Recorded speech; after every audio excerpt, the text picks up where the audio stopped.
My name is Richard Oluyinka and I'm the author of Make That Move.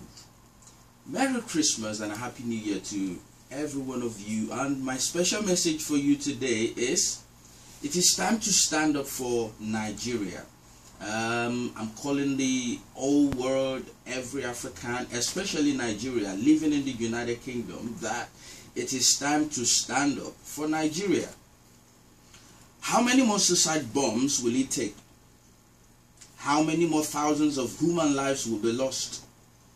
How many more innocent students will lose limbs and have their lives affected forever? I take you this quote: what I will never forget are the sound and the smells. Our school was visited by death. So spake a survivor of the horrific terror attack in Portsicum in the northeast of Nigeria last month, when dozens of schoolboys were slaughtered. Yet another atrocity perpetrated by the militants of Boko Haram. This is a time of unprecedented tragedy for the country and its people. This Portsicum massacre was widely reported in the UK media, fleetingly, but it was unaccompanied by a call for action. And on many bulletins, the news was upstaged by the news that Band Aid will sing "Do They Know It's Christmas?" Again, Bob Geldof announced that the focus this time is on Ebola. We have no issue with that. Ebola poses a mortal threat, and the world is on time to ensure it is contained and defeated. But what about the ever-growing threat to Nigeria posed by Boko Haram and its Islamist allies? That means peaceful Nigerians put themselves at risk every time they enter a school, a church, a mosque, or a market. Too many Nigerian families now have an empty place at the dinner table. Places once filled by those thousands of innocent Nigerians murdered or kidnapped by terrorists. Some will not see Christmas ever again. We are asking Londoners, I am asking Londoners to remember Nigeria's plight during this festive period by laying an extra place at the Christmas dinner table with an empty plate to symbolize those who are not with their families at this special time of the year. We want to fill social media with pictures of this empty place to put pressure on foreign governments to come to Nigeria aid. Nigeria cannot defeat the terrorists alone. The threat of Islamist violence is a global one and demands a joined-up global response. Ironically, the threat has been accentuated by arms that have made their way down from Libya through Niger and Chad. Arms provided by the West to assist the downfall of Gaddafi regime, but which have fallen into the arms of terrorists. 2 years ago, Human Rights Watch, an independent international organization, published a report on Boko Haram, chronicling its modus operandi of widespread and systematic murder. Over 98 pages, and detailed the loss of 2,800 lives.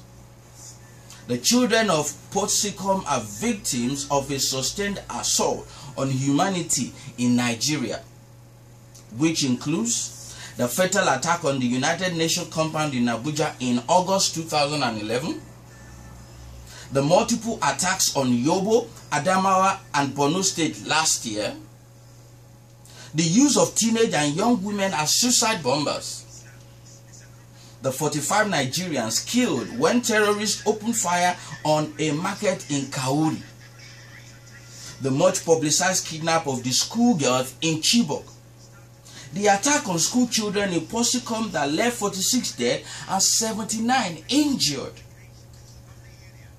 the murder of 48 fish traders in Borno State, the recent attack on the Central Mosque in Kano, killing more than 120 people.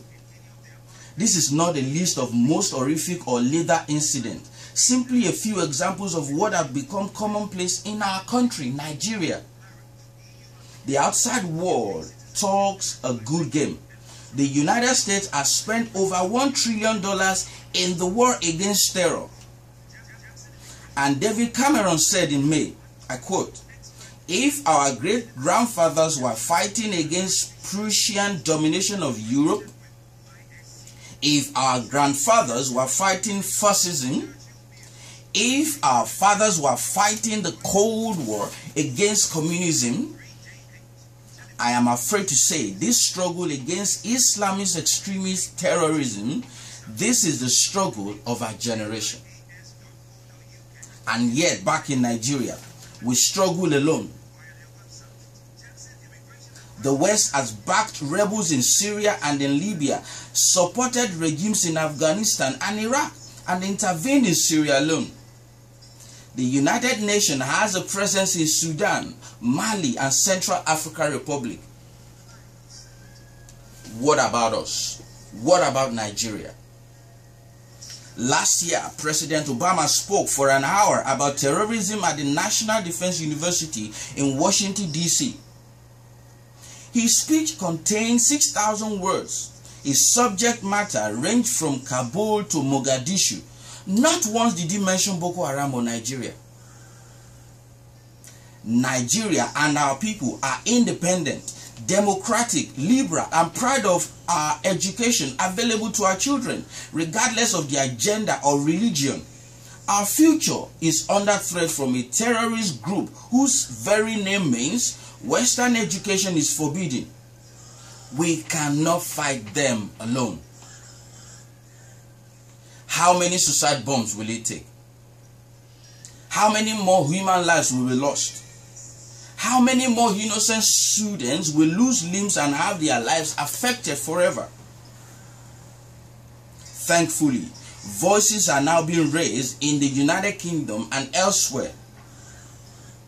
Stand Up for Nigeria has been endorsed by General Gowon and General Abubakar, former Nigerian head of state, and former Minister of State for Defense, Musiliu Obanikoro, and Andrew Rossendale MP, a member of the British Parliament's Foreign Affairs Select Committee. But we need more friends around the world to speak up and stand up for Nigeria. And we ask you to eat an empty plate, leave an empty plate at the table this Christmas to remember those who are missing. We call on every nation that loves peace, every nation that espouses liberal democratic values, every nation that believes in education, and every country that understands the threat we are under. It is time to stand up for Nigeria. Share this video if you stand up with Nigeria. Merry Christmas and a Happy New Year. My name is Richard Oluyinka. Thank you.